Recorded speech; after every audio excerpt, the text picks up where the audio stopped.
5월 12일 주님 성천 대축일, 마르코가 전한 거룩한 복음의 끝입니다. 그때 예수님께서 11 제자에게 나타나시어 그들에게 이르셨다. 너희는 온 세상에 가서 모든 피조물에게 복음을 선포하여라.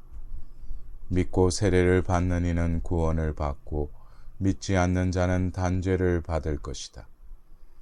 믿는 이들에게는 이러한 표징들이 따를 것이다. 곧 내 이름으로 마귀들을 쫓아내고 새로운 언어들을 말하며 손으로 뱀을 집어들고 독을 마셔도 아무런 해도 입지 않으며 또 병자들에게 손을 얹으면 병이 나을 것이다. 주 예수님께서는 제자들에게 말씀하신 다음 승천하시어 하나님 오른쪽에 앉으셨다. 제자들은 떠나가서 곳곳에 복음을 선포하였다. 주님께서는 그들과 함께 일하시면서 표징들이 뒤따르게 하시어 그들이 전하는 말씀을 확정해 주셨다. 사랑하는 형제자매 여러분, 오늘은 예수님께서 하늘에 오르심을 기념하는 주님 성천 대축일입니다. 예수님께서 올라가신 하늘은 어디입니까? 성천은 물리적 개념이 아닌 신앙의 언어로서 예수님께서 오르신 하늘은 우주의 어느 공간이 아니라 하나님께서 계신 자리를 뜻합니다. 성경을 통해 드러난 하늘의 신앙적인 의미는 예수님의 성천이 우리에게 어떤 의미를 지니는지 그 메시지를 일러줍니다. 성경에서 하늘은 인간이 접근할 수 없는 높은 곳으로 신적인 초월이나 무한함의 상징입니다. 또한 신비로운 우주의 질서를 내포하며 완벽한 조화로움의 상징이기도 합니다. 천문학적 의미가 아니라 종교적인 의미로 하늘은 하나님의 처소를 상징하였습니다. 그런데 하나님께서 당신 거처인 하늘에 머무르시지 않고 땅으로 내려오시어 사람이 되신 분이 바로 예수님이었습니다. 예수님께서는 당신의 고향인 하늘에 관해 살아생전에 자주 말씀하셨습니다. 하늘나라가 가까이 왔다 라고 선포하시며 하늘에 계신 우리 아버지라는 말씀으로 하늘은 당신의 아버지가 계신 곳임을 일러주시고 재물을 하늘에 쌓으라고 이르셨습니다. 또한 하늘나라에 관한 신비를 겨자씨, 누룩, 씨 뿌리느니, 가라지, 밭에 숨겨진 보물, 좋은 진주를 찾는 상인, 거물, 포도원 농부, 혼인잔치 등 여러 가지 비유를 통해 자주 일러주셨습니다. 당신 외에는 아무도 가본 적이 없는 곳이었기에 하늘에 관하여 설명을 하자면 비유를 사용하실 수밖에 없었을 것입니다. 그렇게 하늘로부터 오신 예수께서 고향인 하늘로 오르신 사건이 성천입니다.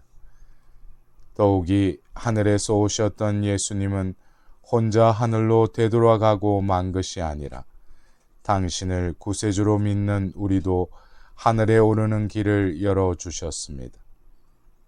그래서 예수님을 믿는 이들은 하늘을 그리워하는 이들입니다. 우리의 시민권은 하늘에 있습니다.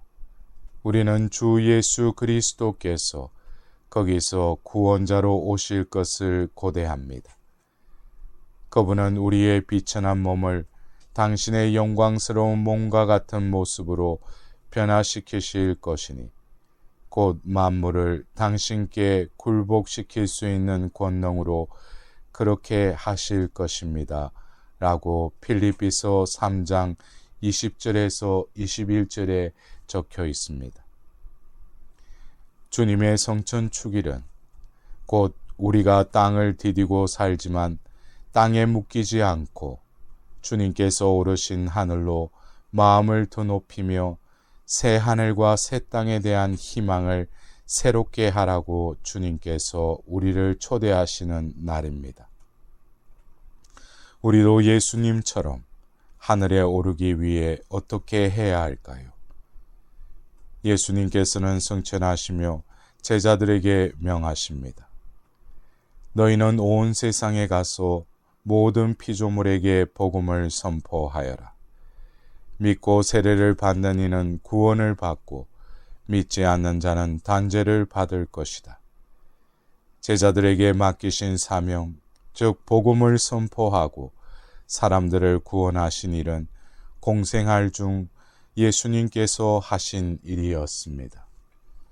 따라서 하늘에 오르신 예수님처럼 우리가 하늘로 오르기 위해서 땅에서 예수님께서 행하신 일을 우리도 행하라고 이르십니다. 이제 당신께서 땅 위에 계시지 않으니 그 대신에 우리가 이 땅에서 당신의 일을 계속하는 것이 하늘에 오르는 길이라는 말씀입니다. 제2차 세계대전은 그 막바지에 부상자가 사망자가 날로 늘어갔습니다. 부상자들을 더 이상 병원으로 후생할 수가 없어 성당과 수도원으로 옮기게 되었습니다. 그 와중에 한 병사가 큰 부상을 당하여 의식을 잃은 채 성당으로 실려왔습니다. 그는 가톨릭 신자였습니다. 그는 한평생 3번 성당에 가는 부류에 속하는 냉담자였습니다.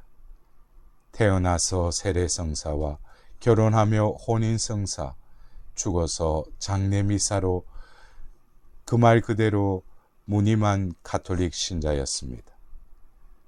며칠 후 의식을 차린 그는 눈을 뜨자 벽에 걸려있는 십자가를 보고 소스라치게 놀랐습니다.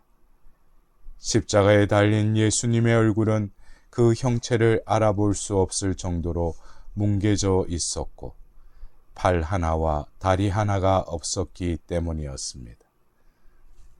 그 병사는 이 몹쓸놈의 전쟁이 십자가를 저렇게 만들었구나 하고 속으로 중얼거리다가 십자가를 다시 한번 쳐다보고 또 한번 놀랐습니다. 왜냐하면 예수님의 발 아래 쓰인 글을 읽었기 때문이었습니다. 거기에는 이렇게 쓰여 있었습니다. 사랑하는 형제여, 너가 나의 입과 팔과 다리가 되어줄 수 없겠는가? 그 십자가는 애당초 그렇게 만들어진 것이었습니다. 십자가 아래 쓰인 말씀에 충격을 받은 그 병사는 과거를 뉘우치고 몸이 나아 고향에 돌아갈 수만 있다면 예수님 발치에 쓰인 부탁 말씀대로 그분의 입, 발, 다리 중 어느 하나가 될 것이라고 다짐하였습니다. 전쟁이 끝나고 그 병사는 고향으로 돌아갔습니다. 그리고 그 병사는 참으로 열심한 그리스도인이 되어 자신은 행복하고 주위 사람들이 사랑하는 사람이 되었다고 합니다. 예수님께서 성천하시며 제자들에게 온 세상에 가서 모든 피조물에게 복음을 선포하여라라고 하신 당부 말씀은 당신의 빈자리에 우리를 초대하시는 말씀입니다. 당신의 사명을 우리가 실행하라는 분부인 것입니다. 주님의 일은 우리의 능력이 아니라 주님의 능력으로 이루어집니다. 우리가 주님의 일을 하면 주님께서 함께 계십니다. 제자들이 주님 말씀대로 복음을 선포하자 주님께서는 그들과 함께 일하시면서 표징들이 뒤따르게 하시어 그들이 전하는 말씀을 확정해 주셨다라고 오늘 복음은 전합니다. 이 독서에서 들었듯이 우리는 그리스도의 몸입니다. 예수님 몸의 전부가 아니라 한 부분이라도 넉넉합니다. 팔이든 다리든 손이든 발이든 눈이든 귀든 예수님의 한 지체가 될 때 주님께서는 복음 말씀대로 늘 우리와 함께 일하십니다. 그 결과 머리이신 예수님께서 오르신 하늘에 올라 본래의 하느님 모상으로서의 존엄성을 되찾게 되는 것입니다. 사랑하는 형제 자매 여러분, 예수님께서 선포하셨던 것처럼 우리가 복음을 선포하고 예수님께서 가난하니 병든 이를 사랑하셨듯이 우리가 그들을 사랑하고 예수님께서 죄인에게 자비를 베푸셨듯이 우리가 못난 이들에게 자비를 베풀고 예수님께서 하나님의 자녀들을 위해 희생하셨듯이 우리가 작은 일에 희생할 때 하늘에 오르신 예수님의 자리를 우리가 대신하게 됩니다. 그때 우리도 하늘에 오르리라는 초대가 바로 오늘 주님 성천 대축일에 담긴 희망찬 소식인 것입니다. 이번 한 주간도 우리의 마음의 눈을 하나님이 계신 하늘로 향하여 이 지상에서 그 하나님의 사도로서의 삶을 살아가시길 기원드립니다.